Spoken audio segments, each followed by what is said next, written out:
दिए राम बनवास तूने सिया को, धधकने लगी है विरह वेदनाएं।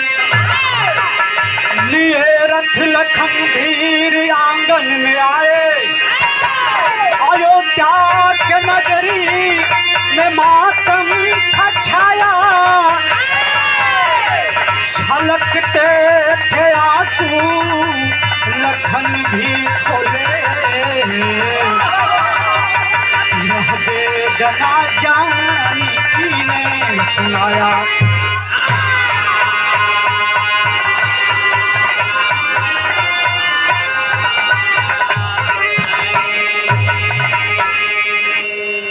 बाबू हो दस्तान ओ समय के बाद जब मर्यादा पुरुषोत्तम श्री रामचंद्र जी अयोध्या में अलन। अयोध्या में अले के बाद अपने राजकाज के बारे में समझे लगलन। तो कुछ लोग थोड़ा हट के बतौलन उनके पत्नी सीता के ऊपर। तो भैल का यहाँ एक लाइन गजल के शुरुआत बा, कैसा?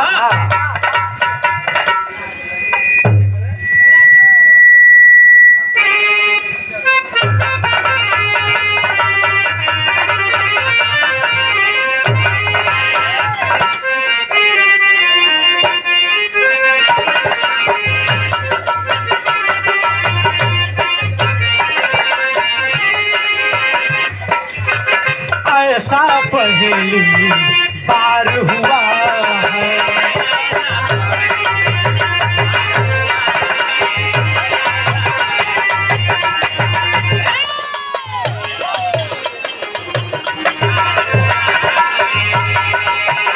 ऐसा पहली बार हुआ है।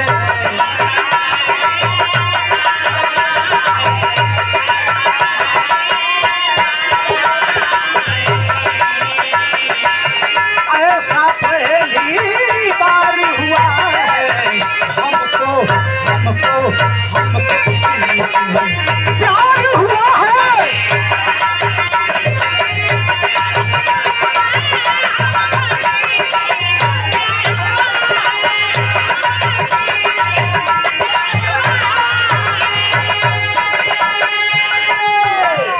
बाबू हो यही भाव में कवि जी भाव लिखले हुन कैसे?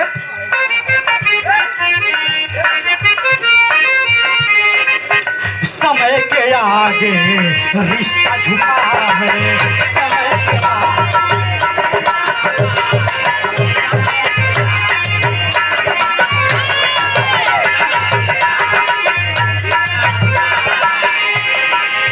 समय के आगे समय के आगे रिश्ता झुका है।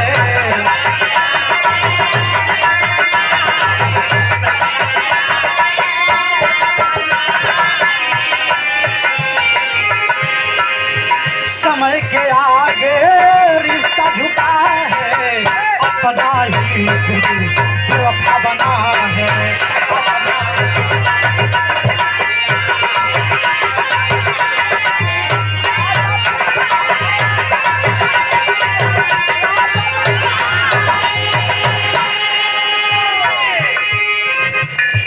फिर पूरा आशीर्वाद आप आई पिंटू खरवार दानपुरा के पावन धरती से 51 रुपया के आशीर्वाद मिलल। आपको सदर प्रणाम है।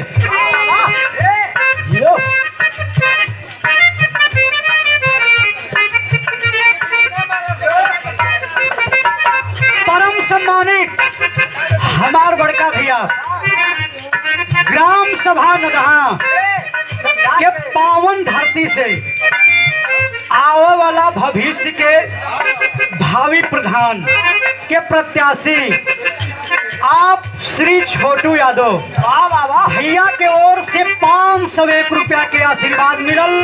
भैया के बार बार प्रणाम बा। आप सभी श्रोता बंधुओं को सादर यथोचित प्रणाम है। भैया हो, जब मर्यादा पुरुषोत्तम राम जी सारी बात के सुनलन और सीता जी के जंगल में भेज देने के आदेश दिलन। तो यहाँ एक लाइन तर्ज लिखे के पड़ल कैसे।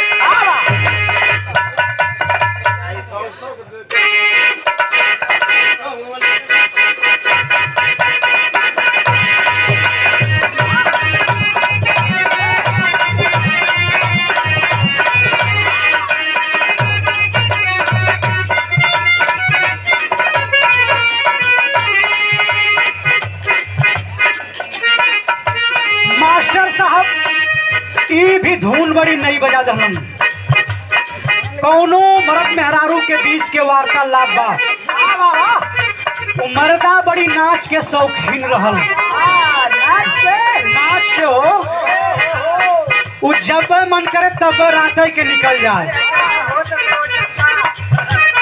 हाँ जो शिव प्रसाद भैया जो गावत रहन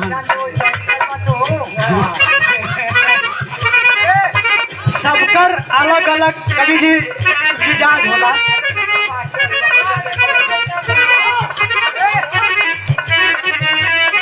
तो कहतिया और क्या कहतिया जाए पिया जवानी हमर जरइए जंगल।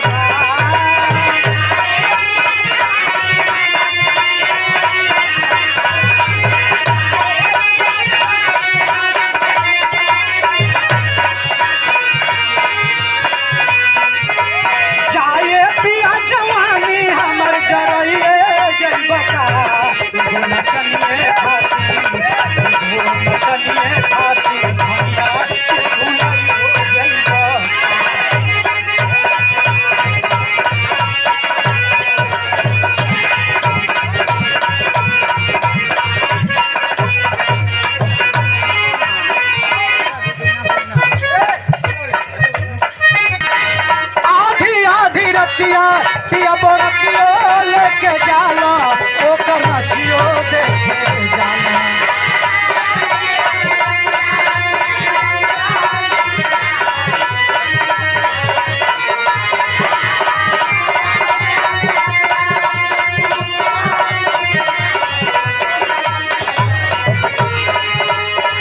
नाच के नशा में तू बोरतियो नहीं खाला ओ करतियो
मनोरंजन खातिर। लेकिन कितना सुंदर भाव बा। जब लक्ष्मण जी सीता जी के लेके जंगल में गईलन, जब जंगल में गईलन तो सीता जी एक बात लक्ष्मण जी से कहत हैं। का कहत हैं?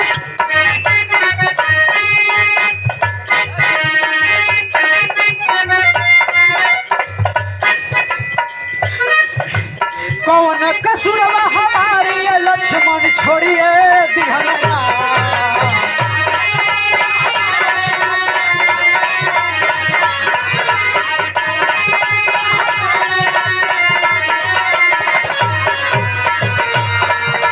कौन कसूरवा हमारी लक्ष्मण छोड़िए दिहलना। हमके बालवा में राजा हमके छोड़िए दिहलना।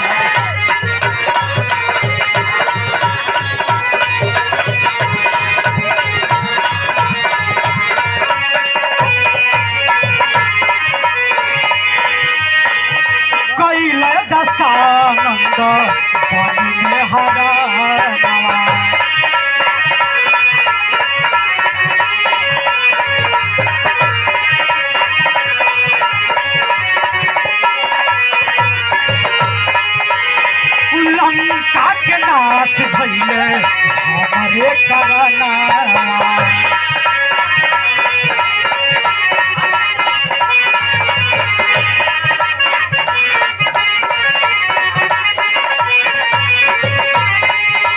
कैसे कहते हम कि मिसाई लक्ष्मण छोड़िए दिहले ना।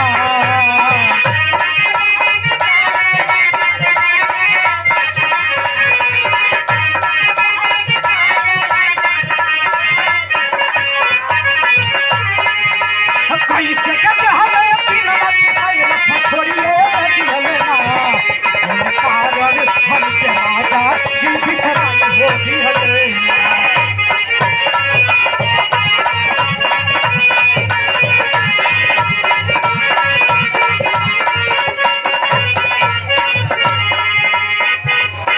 बाबू हो, जब सीता जी और लक्ष्मण जी वार्तालाप होत बा, लक्ष्मण जी के सीता जी कहलीन कवन कसूर हमार रहले लक्ष्मण कि हमके राजा जी आज जंगल में छोड़े के आदेश दलन।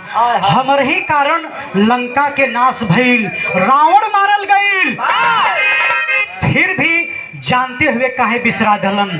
फिर यहाँ एक लाइन धून लगल, कैसे?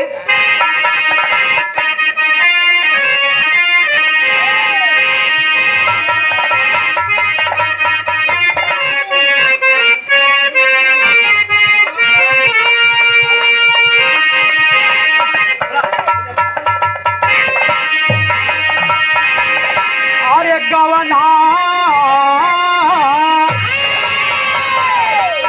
गौना करवला पियवा घरे बैठवला।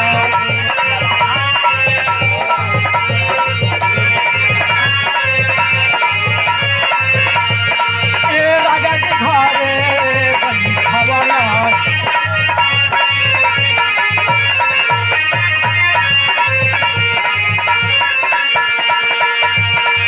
राजा के घरे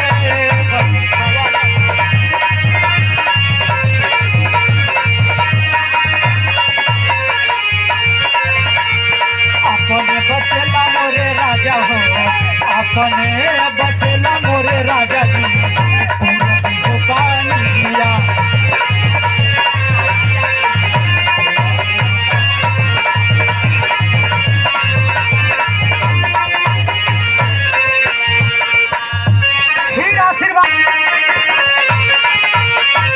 ये राजा के कारा से बोलो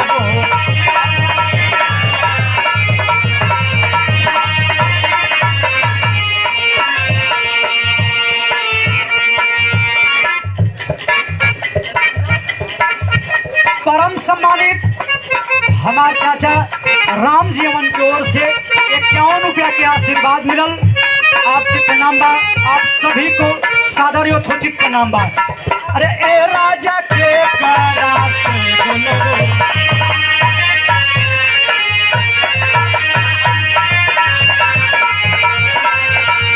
के कारा से कहबो बलम जी, के कारा से कहबो ए राजा जी की हो बतिया।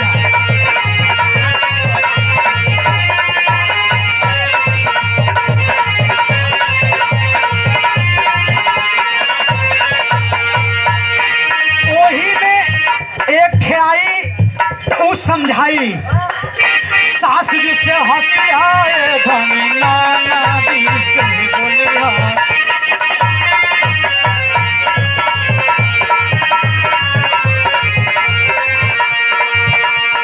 ये धनी नाना दी से बोलिया।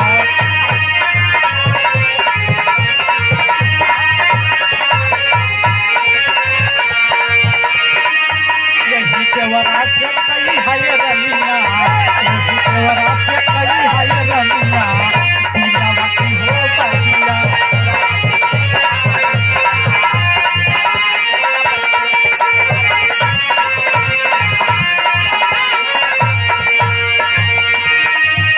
बाबू हो, बिरहा हो नतीजा पर पहुंचल।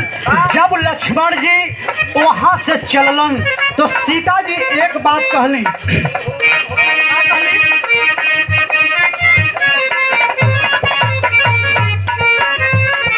जब तू जइहा लक्ष्मण अवध के नगरिया।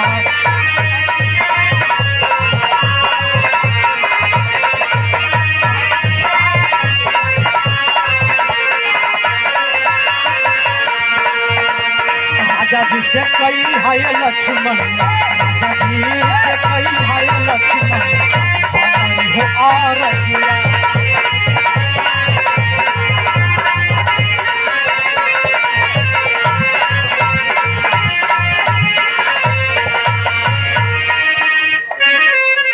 अरे सासू जी से कही है लक्ष्मण हमारी आजिया।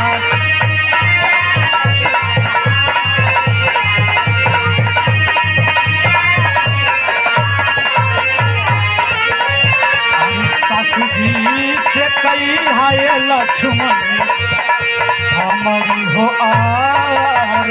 आजिया। बाबू हो सारी बात सिया जी बतौले कि ए लक्ष्मण हमार का कसूर रहल, सारा बात बता दिया जाके। लक्ष्मण जी अब अयोध्या की ओर चलन, यहाँ टेरी में लिखल।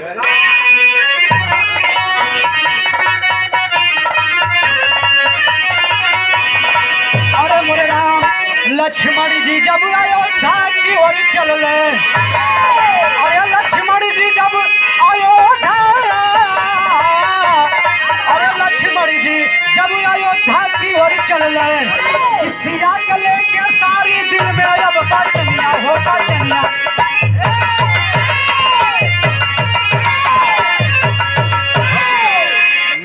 बाबूजी जब चलन तो यहाँ आल्हा के भाव लगन कैसे?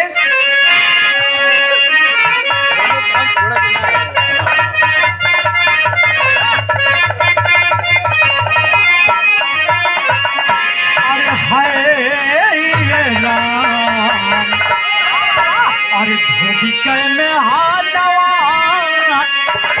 अरे पीरा निकल गुलशन बाबू।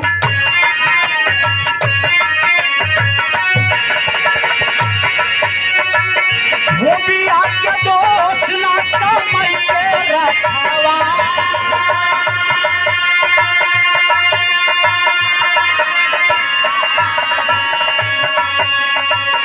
खाई के पछाड़ा या होगी धरती बाबू।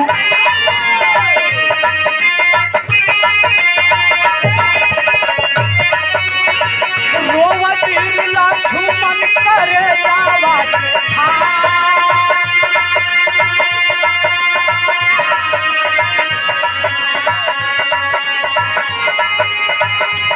साल सनावा तू हो निभवला लक्ष्मण।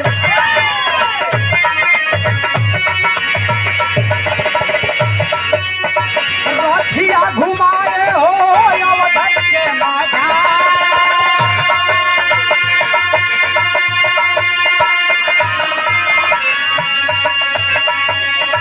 इनका में मूर्छा टूटल पाके जननी के बाबू।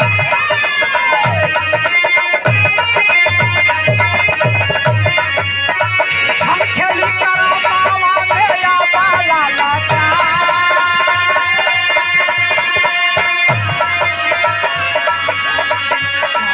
मयारिया के फुलवा कैसे जरिया बाबू।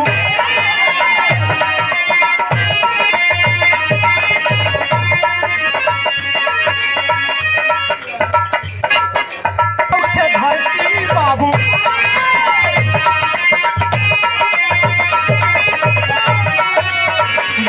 वाल्मीकि दिए बेदावा उठा,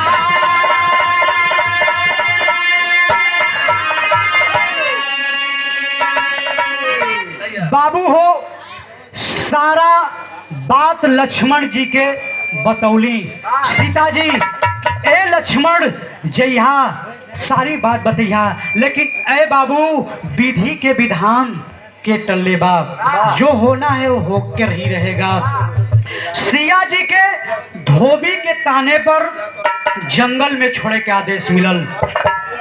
सीता जी जंगल में रहे लगली, वाल्मीकि जी से मुलाकात भइल, सारी बात बतौली। यहीं से हमार दस्तान खत्म भइल, आगे का भइल। तो उससे पहले बाबू हो हमारे परम सम्मानित बड़े भैया छोटू यादव नदहा के पावन धरती से भावी प्रधान के प्रत्याशी भैया के ओर से 501 रुपया के आशीर्वाद मिलल। और हमारे एक छोटे अनुज जवन की छेना पनीर मुर्गी फार्म के होलसेलर हुन ब्रजेश यादव, उनके ओर से 501 रुपया के आशीर्वाद मिलल।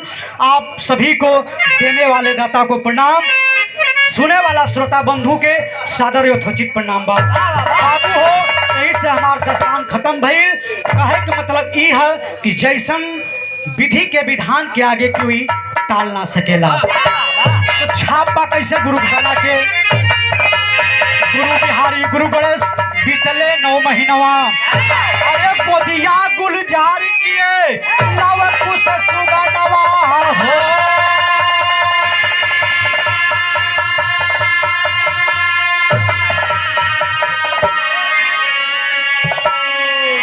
लक्ष्मण जी जब अयोध्या की ओर चलले, अरे बाबू लक्ष्मण जी जब अयोध्या की ओर चलले तो संतोष पारस पर धन के बिरहा सब लोग सुनल। लक्ष्मण जी जब अयोध्या